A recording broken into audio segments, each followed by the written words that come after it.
ભરૂચના APMC market બહાર આવેલ શોપિંગમાં એક દુકાનમાં આગ લાગતા અફરાતફરી મચી ગઈ હતી। આ અંગેની જાણ ફાયર બ્રિગેડને કરવામાં આવતા તેઓ દોડી આવી આગ પર કાબુ મેળવ્યો હતો।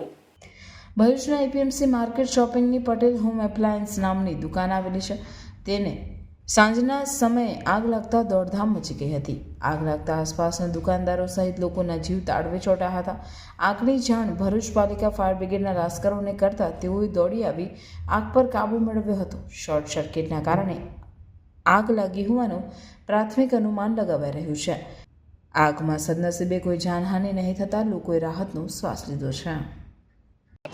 ભરૂચ પશ્ચિમ વિસ્તારમાં મોહમ્મદપુરા વિસ્તારમાં આવેલ એપીએમસી માર્કેટની આગળના ભાગમાં પટેલ હોમ એપ્લાયન્સીસ નામની દુકાનમાં 4 વાગ્યાની આસપાસ અગમ્ય કારણોસર આગ લાગવાનો બનાવ બન્યો હતો, જેના પગલે ભરૂચ ફાયર બ્રિગેડને જાણ કરાતા તેની એક ગાડી તાત્કાલિક ઘટના સ્થળ પર આવી જરૂરિયાત જણાતા અન્ય એક વોટર બાઉઝરની જરૂરિયાત હતી, જેથી તાત્કાલિક ઘટના સ્થળ પર આવી 15 થી 20 મિનિટની કામગીરી બાદ આગને સંપૂર્ણ કાબૂમાં કરી છે, તેમજ આસપાસની જેટલી નજીકની દુકાનો હતી તે તમામને આગથી બચાવેલ છે।